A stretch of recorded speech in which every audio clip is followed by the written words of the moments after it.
el programa cultural del Ateneo Poético Argentino Alfonsín Storni, donde la literatura es la invitada de la tarde.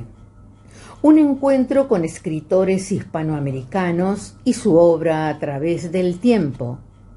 Nos visitan escritores, narradores y poetas. Entre sueños y palabras, todos los lunes de 15 a 16 horas por APL Soberana. Aquí estamos en la querida radio APL Soberana con el compañero Gustavo Villamor, con nuestra invitada Silvia Garola, Gracias. La que les habla Susana Angélica Orden, y Olga está siguiéndonos desde la cama porque está enferma. Y le mandamos, tiene algo así como gripe, le mandamos un saludo. Y aquí estamos con este hermoso programa Entre Sueños y Palabras, y hoy vamos a hablar de alguien que lo voy a presentar así. En una senda abandonada y triste, que recorren tan solo ángeles malos, una extraña deidad la negra noche ha erigido su trono solitario. Allí llegué una vez, crucé atrevido, de Tula ignota los contornos vagos, y al reino entré que extiende sus confines fuera del tiempo y fuera del espacio. Según la hermosa traducción de Julio Cortázar, uno de los admiradores, como la que les habla, de Edgar, comenzamos este programa en el cual vamos a hablar de Edgar Allan Poe, y le voy a dar la palabra a Gustavo Villamor para que nos vaya entrando en calor con su vida. Bueno, lamentablemente Poe murió muy joven, a los 40 años. Tuvo una vida muy, muy difícil porque se le murieron los padres joven y los crió. Sí, niños. Niños, eran tres hermanos. Y se los crió una familia, lo que se llevaba mal con el padre que lo crió, que no me acuerdo el nombre ahora. Y bueno, se largó a hacer su vida después. Sí, el señor Allan, que era de origen escocés, y era un hombre con cierta cantidad de dinero y tenía un carácter muy, muy cerrado, que con Poe nunca congenió y jamás lo adoptó.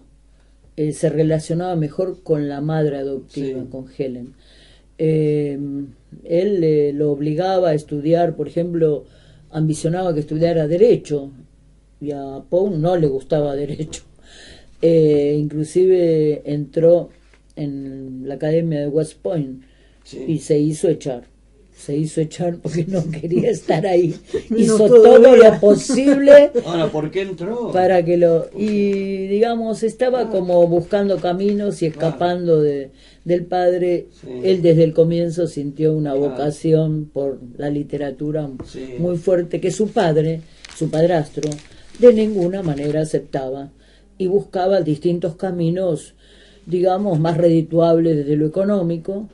Y eso, no sé, nos hace pensar un poco el tema que nunca lo adoptaron, a pesar de lo cual él adoptó el nombre del padre al final, Alan, y el Allan en primer lugar, como resarciéndonos del perjuicio que le provocó a él psicológicamente, que nunca había sido aceptado por el padre. O sea, ¿qué te parece? ¿Cómo siguió esto entonces? ¿Cómo siguió su vida una vez que fue echado de varios lugares? Se fue de la universidad también, no había caso. Sí, también empezó la universidad. Muy rebelde estaba. Porque en realidad él era, cuando se fue de la casa del padre, llegó a ser muy, muy humilde. Se dedicó a escribir, y los primeros pasos los dio también como periodista, porque fue periodista también, Sí, sí. En la década del 40 de los años 1800. Sí, sí. Se dedicó al periodismo. Y bueno, y a escribir. Y a la poesía. Y a la poesía. Y sin éxito. No, sin éxito. Sin éxito, porque no era aceptado, ni siquiera por los lectores, ¿no? Y eso crea una innovación para la época. Sí, además. sí. Él era un raro, un innovador. Sí. Y es importante ver que él hacía ensayos, porque lo vemos siempre como el autor de los cuentos de terror, ¿no? Sí. Que de alguna manera fue el iniciador, influyó sobre, ya vamos a hablar sobre varios, pero en realidad él investigó, hizo ensayos muy importantes de los cuales la mayoría de los escritores no conocen, salvo unos pocos, como eran Borges, como era Cortázar, que tradujo gran parte de su obra, y las traducciones de Cortázar se nota que son de él. Sí. A mí en alguna época también, mi adolescencia, se me ocurrió traducir algunos poemas de eso. Y vos tenés a mano algún como para ir matizando, algún poema de él. Los poemas de Poe son extensos, o sea, no se sí, puede una leer, parte por lo menos. no se que puede yo leer todo porque, no, por ejemplo, el poema más emblemático de Poe, que es El Cuervo. El Cuervo. Las traducciones de... ¿cómo era que se llama? Sí, el Cuervo fue famoso internacionalmente, y llegó a triunfar a través de él. Y lo conocimos de chicos, yo lo conocí de chico, todos. En realidad lo identificamos a él con un cuervo. Sí, como un cuervo. Pero además en filosofía de la composición, uno de sus ensayos, él cuenta por qué eligió un cuervo. Porque es como que es medio repelente la figura del cuervo para la gente. Claro. Después, porque una mujer que muere, y porque eso atrae. O sea, no es que él se sentaba, se inspiraba y venía una musa.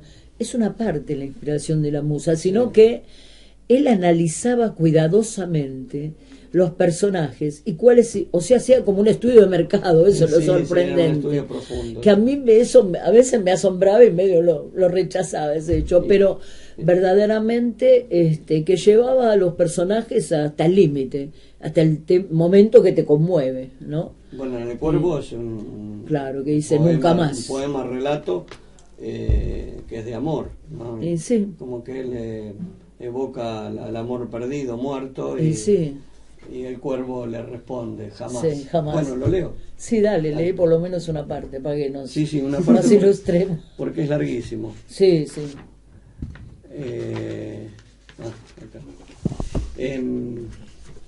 Acá. Una noche pavorosa, inquieto, cuando creí escuchar un extraño ruido de repente, como si alguien tocase suavemente a mi puerta, visita impertinente es, y dije, y nada más. Me acuerdo muy bien. Era en invierno e impaciente medía el tiempo eterno, cansado de buscar en los libros la calma bienhechora, al dolor de mi muerta Leonora, que habita con los ángeles ahora, para siempre jamás. Sentí el sedeño y crujidor y elástico rozar de las cortinas, un fantástico terror, pero jamás, como jamás, sentido había y quise hacer aquel ruido explicando mi espíritu oprimido, calmar por fin, un viajero perdido es, y dije, y nada más. La dejo acá, pues todavía no apareció el cuerpo. Tengo una traducción que dice nunca más. Claro, pero aparece. Sí, aparece el cuervo. Aparece en la esencia y aparece un poco en esa búsqueda, en esa angustia, su vida, lo que le ha pasado, o sea, lo que le quedó grabado en el inconsciente. Cada uno de sus personajes y de sus cuentos, vos los lees tranquilamente y vos decís, ¿de dónde sacó esto? Y bueno, él lo organiza y lo racionaliza, pero es su vida desesperada y desesperante, y junto con su genialidad. Y estaba investigando sobre el tema de Pau, le estaba contando a Gustavo, que en cierta oportunidad, a mitad del siglo XIX, apareció en Europa la idea de hacer un autómata, que era en realidad una ilusión, pero era un autómata que jugaba al ajedrez. Era una figura de metal, como verás un robot actual, y le ganaba a los grandes maestros. Entonces Poe hizo un ensayo que lo publicó en el periódico, se nombraba, y en ese ensayo explica por qué él sabe que no es una máquina solamente que juega y gana, sino que hay dentro un hombre que lo está manejando y que digamos, la tabla de ajedrez está del derecho y del inverso, y él era un gran jugador. Entonces él jugaba desde allí, movía ciertos elementos y podía ganar siempre. Hasta que ese hombre murió, vendieron el aparatito lo llevaron a un museo y se incendió, desgraciadamente, porque sería bueno poder leerlo. Pero la genialidad de él es que fue el primero que se dio cuenta que no era una máquina, que había un hombre escondido. Por ahí, entre otras cosas, estudió ciencias, la ciencia de la época, la psicología de la época, el mesmerismo, que era la teoría de los imanes humanos, como que hay el magnetismo humano. O sea que eso lo ve en el extraño famoso caso del señor Valdemar, que hipnotiza a un hombre justo en el límite de la muerte, y qué pasa después de la muerte, la famosa obra que hizo genial Narciso Ibáñez Menta con Osvaldo Pacheco, sí, en que él era el Sí. Valdemar era el otro y él era el médico repudiado. Siempre había personajes repudiados que no eran comprendidos, Sí, ¿no? sí, Así era el tema. la vida de él. Y mujeres que morían, que eran fantásticas y que dejaban desolado al galán, ¿no? Al caballero. Y por otra parte, nos contás la muerte que se sabe de ellos. ¿La muerte de él? Sí, la muerte de Poe. Bueno, es lo que se dice es que le había ido... Lo encontraron muerto primero. Lo Sí. encontraron muerto en la calle, borracho, porque él se dio mucho al alcoholismo. Ujú. De opio, Dicen que luchó también por el alcoholismo. Lo encontraron no muerto, sino muy mal tirado en la calle. Intoxicado. Lo llevaron al hospital, pero ahí murió a los 40 años. Sí, Murió joven. ¿y qué se supone de eso? ¿Vos qué pensás? Y bueno, habrá entrado en alguna gran crisis. Claro. Sí. En alguna gran crisis. Bueno, el que se evade con las drogas o con Claro. el alcohol es porque En está realidad, crisis. Porque no encuentra su lo razón de considera- ser. Claro. Lo consideran un misterio. Su porque, sentido claro, de la vida. Como estaba escape, el Claro. escape termina así, termina el en alcohol muerte. Claro. y el opio. El tema es que él no pudo usar su inteligencia enorme para ayudarse, pero además de eso, en realidad fue muerte dudosa, sería ahora, porque lo encontraron vestido con otras ropas, Sí. que no se sabe de quién, y como que un ataque cerebral, dijeron, pero en realidad la historia de la literatura lo da como un misterio, que no se sabe bien. Se supone que fue en una crisis provocada por el alcohol. Bueno, y yo un poco quería decirles que él brilló en muchos aspectos, que dio origen a todo Conan Doyle, con Sherlock Holmes, y con todos sus cuentos fabulosos que también tuve la ocasión de leer. Están inspirados en el personaje. Sherlock Holmes está inspirado en los policías, en los detectives de Poe. Y Poe creó el género policial, el cuento modernista, o sea, utilizaba la ciencia, la incorporaba con profundidad en sus cuentos. En las aventuras de Arthur Sí, Gordon Pym, Pym. inspirado a lo mejor en Sí, esto sí, de sí. 1838. Sí, inspirado. Y por otra parte, aparecía toda esa ciencia, ese avance, porque él incorporaba todo lo de la época y leía, y por otra parte también incorporaba, había estudiado en su juventud, lo había llevado el padrastro, el que no lo quería él, a escuelas y ha tratado de introducirlo en la Universidad de Escocia, y ahí bebió el tema de los fantasmas, los aparecidos y las leyendas de los marinos, que son fantásticas. Y también influyó sobre Conan Doyle, que tiene cuentos de piratas, cuentos de marinos, cuentos de... Bueno, en realidad es fabulosa, digamos, su influencia en Borges, hasta en Silvino Campo, en Cortázar, en Baudelaire y Jack London. O sea que grandes escritores se basaron en él y bebieron en las fuentes de este genio.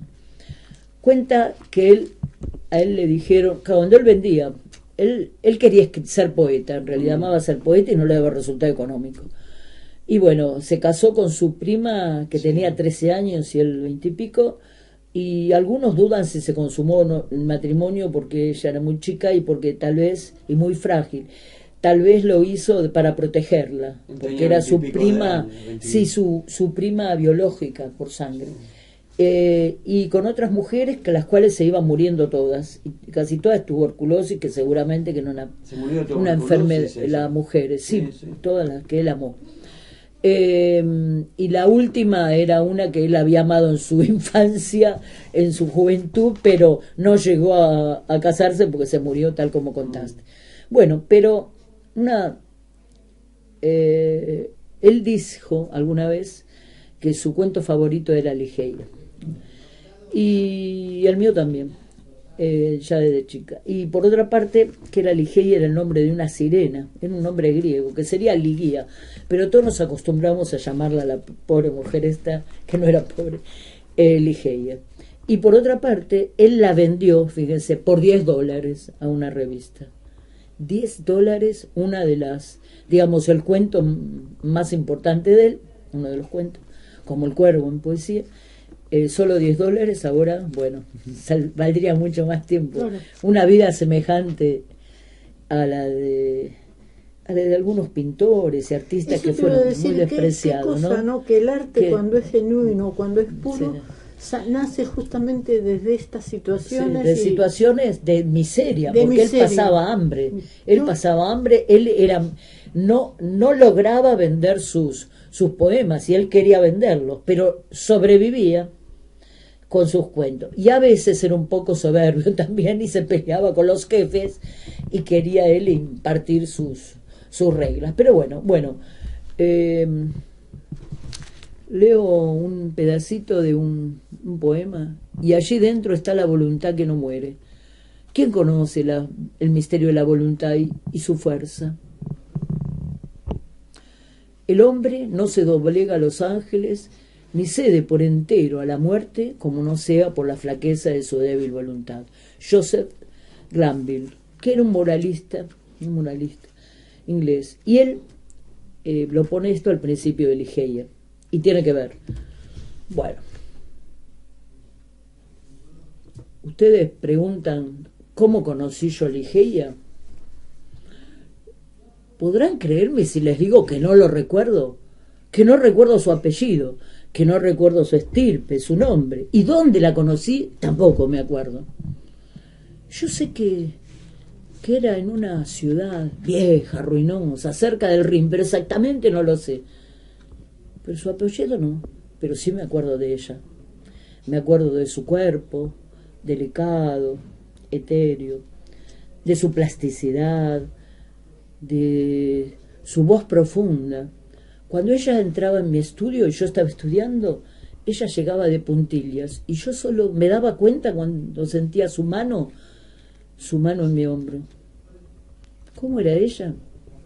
Decían las personas que la conocían que era muy bella, pero no era con la belleza clásica, era una belleza diferente, no con la perfección clásica, con otra, con una muy especial de ella.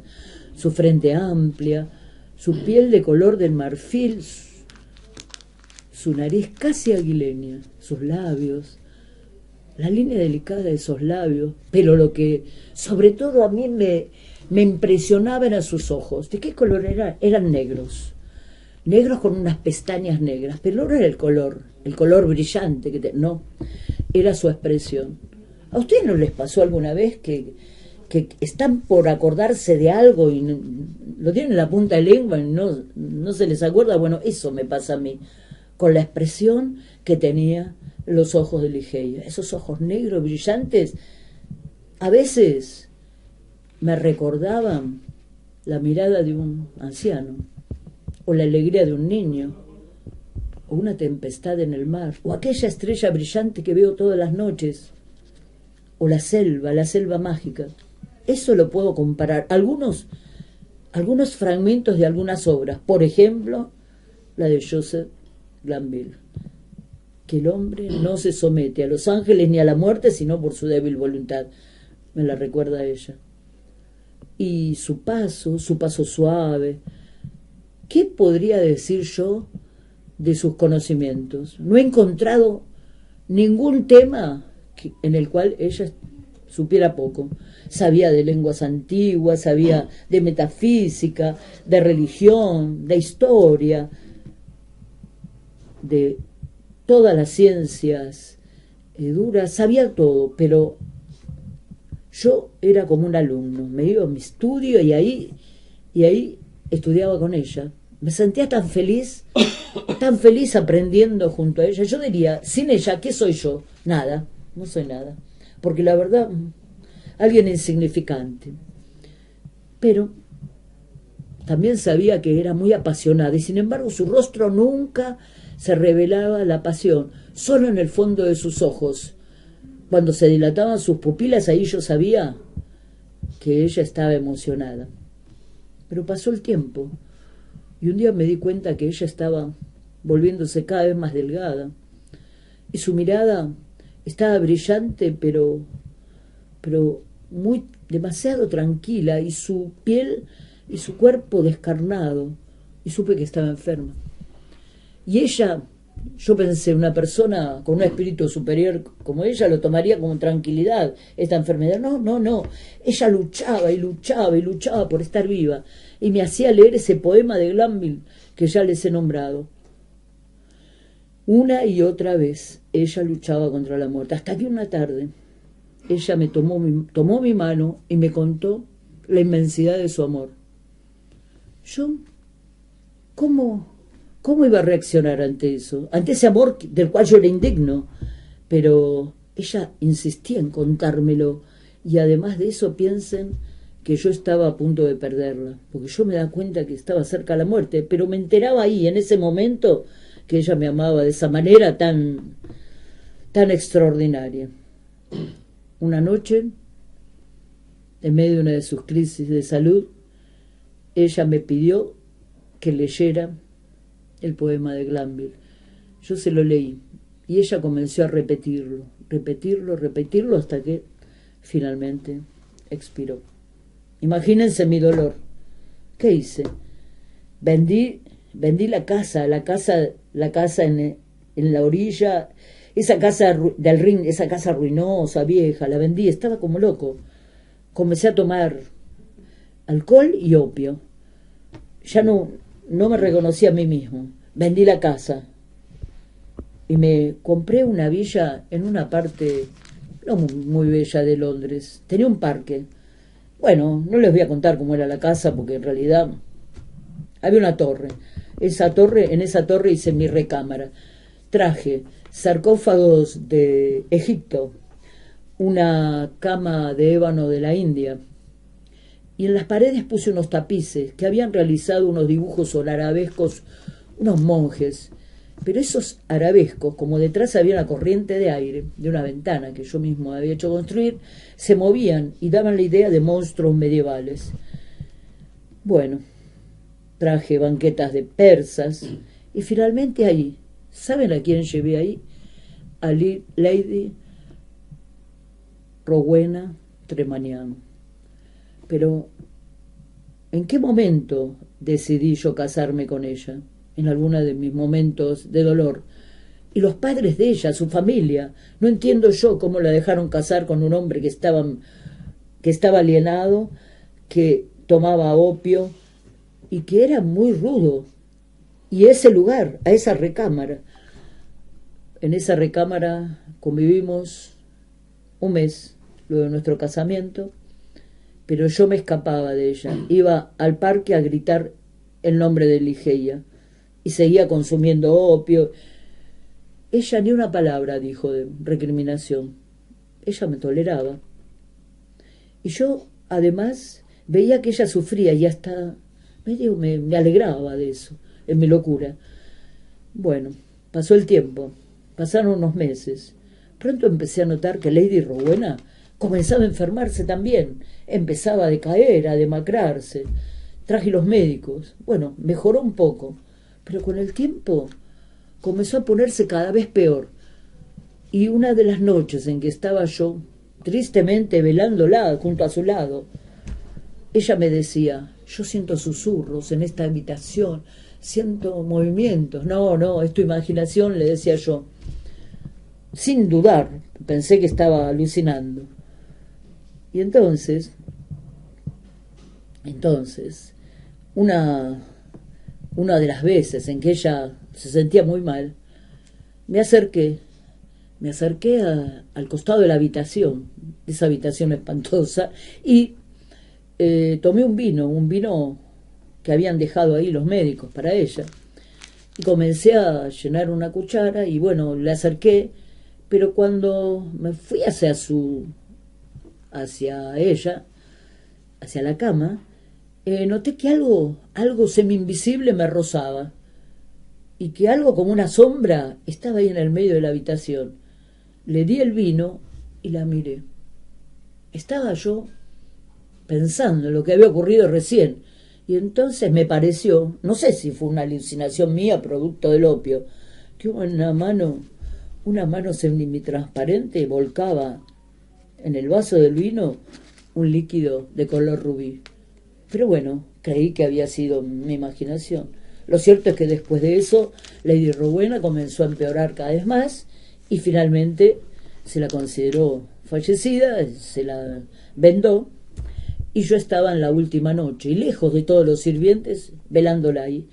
Y tristes recuerdos y locuras, pensamientos de mi amor por Ligeia estaban en mi mente. Pero entonces comencé a sentir una especie de sollozo que venía de la cama. Y dije: me parece que nos apuramos a vendarla. Me acerqué y traté de reanimarla. Le puse perfume, pero al rato otra vez decayó. A los 10 minutos en que yo estaba ensimismado en mis pensamientos y mi dolor, ella volvió a hacer esta vez una sonrisa. Y lo peor es que su boca comenzó a tener un color. Y entonces volví a reanimarla. Dije: pero qué tontos que hemos sido. Y después de un ratito decayó. Y así 10 veces. Fue una noche espantosa la que pasé junto a Lady Rowena. Finalmente, derrotado, me senté en una de las banquetas persas y observé que el cuerpo comenzaba a pararse, se sentaba y comenzó a caminar hacia mí, pero algo estaba mal. La figura era diferente, pero yo estaría alucinando, es el opio, este maldito opio. Y ella siguió caminando hacia mí. Yo me quedé duro, pero finalmente me arrojé en el suelo, a sus pies. Entonces ella levantó la cabeza, cayeron las vendas, y sobre sus hombros se pudieron ver los rizos negros, que yo le decía ala de cuervo, y cuando cayó la última venda, se vieron los ojos negros, misteriosos, de mi amor perdido, Lady Ligeia. Ligeia, Edgar Allan Poe. ¿Qué te parece? Una representación excelente, una vivencia y una memoria prodigiosa. Tuve que resumirlo bastante. Siempre me interesó. En el espíritu, en la esencia, en lo que él quiso transmitir, está en tu punto. Sí, él quiso transmitir una especie de pensamiento, creencia que tenía ella. No sabemos si eso ocurrió o no, o si fue imaginación, digamos, del personaje, pero lo que él quería transmitir es que ella no se dejaba vencer ante la muerte. Su espíritu era tan poderoso, y él nunca la había olvidado a ese amor. La fuerza del amor. Sí, el amor eterno, de alguna manera. Así que bueno, habiendo terminado nuestro homenaje a Edgar Allan Poe, una persona que fue muy desgraciada en su vida, pero que dejó su semilla en cuanto a la literatura y su influencia en la historia del pensamiento del mundo, bienvenida Silvia Garola. Queremos agradecerte encarecidamente que nosotros estamos acá porque vos nos invitaste. Y nunca nos vamos a olvidar de eso. Muchas gracias, muchas gracias. Estamos por muy eso. contentos de que estés Y muchas acá. gracias por decirlo también, porque mucha gente se olvida y encima no lo dice. Pero el Ateneo Poético Argentino Alfonsín Storni se caracteriza justamente por eso. Sí. Y lo he hecho, lo hace siempre, que estamos en público y en privado también. Sí, sí. Y Olga lo dice siempre. Y además, son ¿no?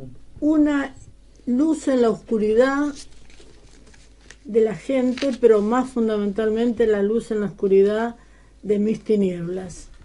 Momentos no tan poéticos como Tan los gratos. pero difíciles sí, por estos días y por estos meses, y la luz del Ateneo se iluminó mi vida de una manera que yo ni me imaginaba, porque tienen una especie de estrellita invisible que yo digo, sacan las antenitas y ven, acá pasa algo, y están. Bueno, así que debe es un ser. privilegio para la gente que Así- está así en debe el ser. Ateneo. Y bueno, y acá tengo a los estoy frente a dos ingenieros electrónicos, por decirlo de alguna manera. Y sabemos todos de qué estamos hablando, porque más de una vez, ¿cómo estás? Bien. Y ya saben que no estoy bien, pero Bueno, así que pero lo agradezco queremos que profundamente. estés bien y queremos que nos cuentes de tu poesía. De mi Y también poesía. que yo sé que amás mucho la radio, ¿qué es la radio y qué es la poesía para vos? Bueno, Contanos. mira, la radio para mí es la esencia de mi vida. Empecé hace muchos años, a los 22 años, en una emisora de aire abierto, Radio Splendid, Qué linda. y cuando fui como invitada de un programa de la noche que no está más, homenajes de música en órbita, a los 5 minutos se escucha la voz del director de la radio, Raúl Stortoni, y le dice al conductor, quiero que venga esa invitada a mi despacho. Cuando vos a los 22 años, la primera vez que vas a una radio, te dicen eso, y yo dije, me dice... Se te cayeron las medias. Se me cayó la media y dije, bueno, a ver, ¿qué hice? Bueno, fue para hacerme pruebas de voz y me dice, sí, usted se puede quedar en esta radio. Tiene aprobada la voz por Raúl Stortoni. Qué bueno. Claro, yo en ese momento, a los 22 ¿Qué tendrá años, mi voz? No, ¿qué tendrá mi voz? ¿O quién es este señor? Para mí era el director de la radio. Era el capo. Claro, pero de eso, de lo que era Stortoni en la radio difusión argentina, me fui enterando después. Claro. ¿Qué hacías en la radio? ¿Era poesía o era otra...? Era locución. Locución. Porque la primera media hora hablaron conmigo y me dijeron, entrevistame a esta persona. Claro, y sale una prueba. Y salió por teléfono, claro, era una prueba. Pero Era esa un prueba, casting. esa prueba estaba saliendo al aire en directo. Bueno, cosas, y eso fue me marcó. complicado eso. Eso me marcó para un toda la casting vida. en vivo. El periodismo, sí, fue un casting en vivo y sin avisar. O sea, pero vos saliste bien. Así parece. O sea, parece que la radio estaba ligada a tu vida. Sí, el periodismo, pero pasé por todos, pasé por... Como por nuestro amigo Pau. Pasé por la gráfica, pasé por... hice un periódico de Argentina y el Mercosur, lo hice durante 6 meses, pero no es es decir, si bien es lo mío el periodismo escrito, el radial es lo mío. Es lo que te gusta. Es lo magia, mío. tiene Y magia somos la marcado, radio. es más, he estado en el extranjero haciendo radio. Sí, sí. Así que bueno. Qué bueno. Eso, y mi poesía tiene mucho que ver con el mundo interno y con el mundo de relación y lo que me pasa. Creo que todos los que escribimos porque algo nos impacta. Sí. Así que bueno, como también me impactan mucho ideas como libertad, democracia y justicia, uno está relacionado desde la juventud en los hechos de, como decía un periódico centenario, hechos de dominio público, pero que formaron parte de nuestra historia y de nuestra vida, ¿no? Bueno, después de todo esto, hagan preguntas o si no le leo una poesía. ¿Cómo llegaste a la poesía? ¿Desde cuándo? Sí, ¿desde cuándo? ¿En qué momento? A ver, sí, ¿desde chica? La que me llevó a la poesía fue una tía mía, porque en los veranos, en su casa de fin de semana, en la línea del oeste, mi familia fue una familia muy cerrada, ¿no? Muy religiosa, muy... Entonces, no querían que la nena anduviera... Entonces, pasábamos el verano allá. Entonces ella me hacía leer libros que tenía de poesía y me decía, ¿ves? Porque si, mira, vos fíjate, le decía yo, ¿te gusta? Bueno, escribí. Qué bueno. Y mi primer, y con te eso... impulsó. Sí, yo estaba en el secundario todavía, así que 12, 13 años, los veranos eran así. La tía era Angelita y la hacía muy simple. Después de explicarme eso, ponía música clásica y una jarra grande de limonada, por supuesto con hielo y con azúcar. Y ella me decía, escribí, escuché la música, yo después ahora vengo. Y me dejaba 1 o 2 horas. Entonces estaba yo me encontraba conmigo, con esa situación agradable que uno estaba viviendo y tenía tiempo para pensar. ¿Sobre qué escribías al principio? ¿Sobre qué escribías? Escribí sobre la primavera, escribí sobre la manera que me miraban algunas personas, algunos chicos. Mirá. Y me llamó la atención de y después le hice la primer poesía, más o menos, se la hice a mi tía. ¿Y tu tía qué dijo cuando te la viste? ¡Ay, qué lindo! Se emocionó. Entonces se emocionó y fue a la biblioteca y me regaló el libro de Becker. Rimas y leyendas. Rimas y leyendas de Becker. Bueno, esas cosas, ¿viste? Que te van formando y te van... Porque mi papá, igual que el padre de él, quería que yo estudiara, sí, de acuerdo, pero que estudiara algo que me rindiera. Claro. Quería que fuera abogada. Sí, mira cómo Sí, no, por eso. Además mi padre con una formación muy rígida. No. Es que lo de decir que uno quería estudiar letras o ser escritor era bravo, había que bancarse. Pero escúchame, y periodista, pero que vos querés estudiar periodismo. Yo siempre cuento lo mismo. Yo me recibí en el Círculo de la Prensa, acá en Rodríguez Peña 80, antes de que estuviera esto ahora, había en la escuela de periodistas. Yo estudié 2 años ahí sin que mi padre lo supiera. Mi mamá era la que me lo bancaba. Hasta que un día salíamos. No, me vino a esperar con el coche. Yo empecé a temblar. Pero dijiste, ahí está mi padre. Claro, porque mi mamá le decía, no, se va a la casa de la amiga. Te tapaba, te cubría. Este es el resultado. Podrías leer algo. Leemos uno. Léenos uno. Bueno, acá hay libertad, ¿no? Para leer. Sí. La voz de la memoria. Sí. Sí. La voz de la memoria no se escucha. Se impide su vuelo, su fragancia. Quieren enmudecer la poesía. Quieren que igual que mariposa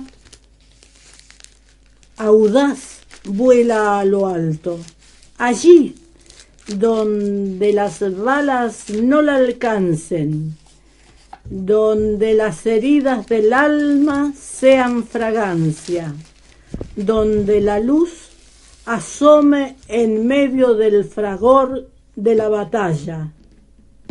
La palabra, la palabra alma vital que creó el mundo, allí donde el verbo fue signo vital de las miradas, en medio de trinos, pasiones y alboradas.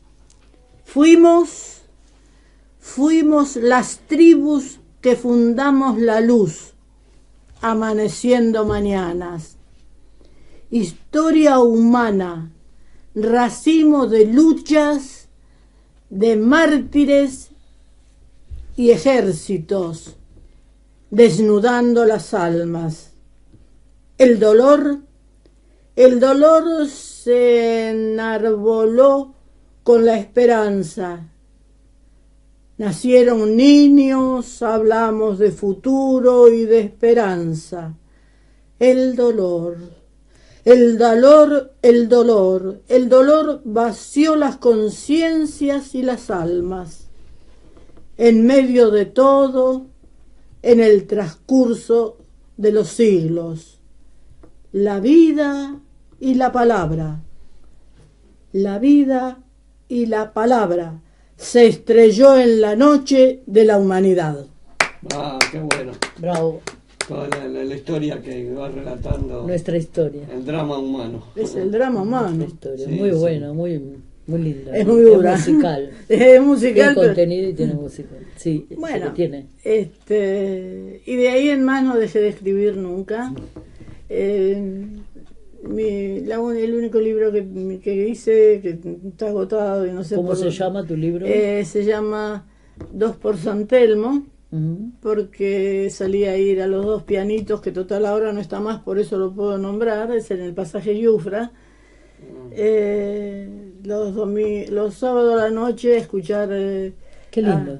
música y todo eso. Entonces, y ahí me ponía a escribir. Claro. Ahí me ponía a escribir. La Por eso música te inspiraba. Los dos pianitos. Sí, un poco así, ¿no? ¿Y nos lees otro de tus poemas? Mira, Alfredo Carlino dijo que un poema es suficiente para plantar, que dos poemas ya es una sobrecarga. Pero nosotros somos caprichosos, queremos sobrecargarnos. ¿En serio? Sin palabras. Quiere poemas de los invitados. Perfecto. Antes que corra el tiempo y pase. Perfecto. Y llegue la memoria. 2 minutos más o menos tenemos. Tenemos. Vos tranquila. Arde el sur. Nace el dolor, se quiebra la palabra. La luz de la esperanza enmudeció. Los pájaros del alba escurren sus llantos en los bosques en llamas, por las viejas praderas y montañas del sur. Hoy nos incendian los sueños, la esperanza murió. Un coro de plegaria se escucha desde lejos, como buscando en ciernes el amparo de Dios. Qué bueno. Muy bueno. Obviamente, sí. Yo no creo que los incendios sean hechos naturales. No. Es que fueron filmados como no eran hechos naturales, con aviones especialmente dotados para eso, así que no creas, porque no.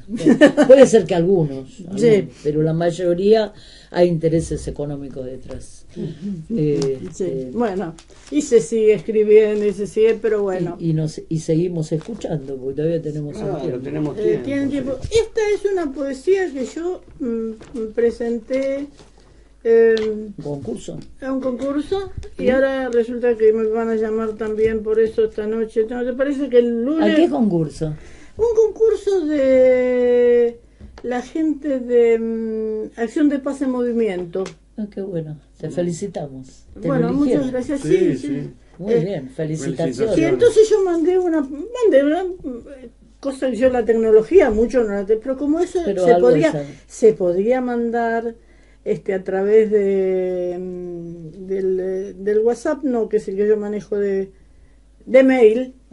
Me fui a la casa de una chica conocida, mira, para aclarar. Entonces mandé. el manto de paz. Concepto de palabras acunan los hogares de esta sociedad. Gritos de alarma. El mundo en equilibrio. El ritual. La sociedad recibe alborozada sonidos de paz. A poco de escucharse su luz es la esperanza. Su luz es la esperanza de un mundo de cristal.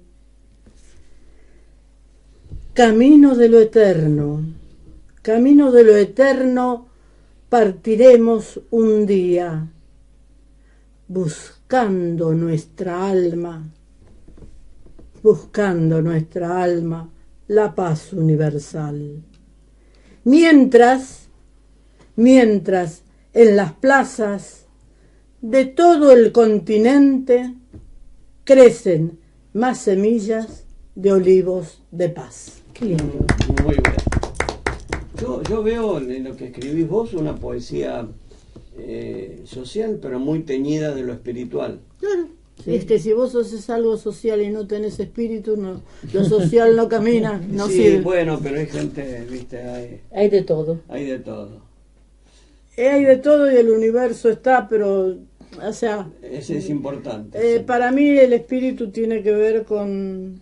Para mí el espíritu tiene que ver con la libertad y con lo social. Sí, claro.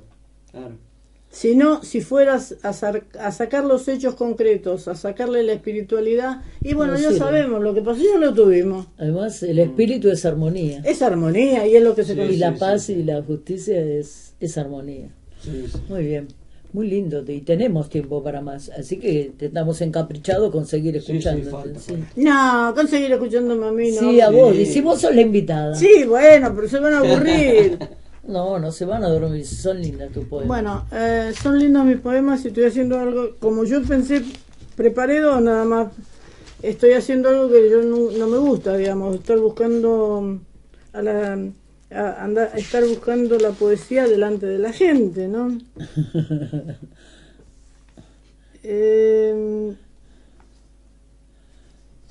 Esqueleto de ciudad. El otro día estuve caminando por Avenida de Mayo y después nace este poema. Dale. Buenos Aires, ¿dónde quedó tu alegría de noches en sordina y romance de luces? Las sombras del olvido, la sombra del olvido acarician tus barrios. El tango se nos muere en ecos de cristal. Sordos ecos de miedos habitan la distancia. Corrientes se nos muere de frío en pleno enero.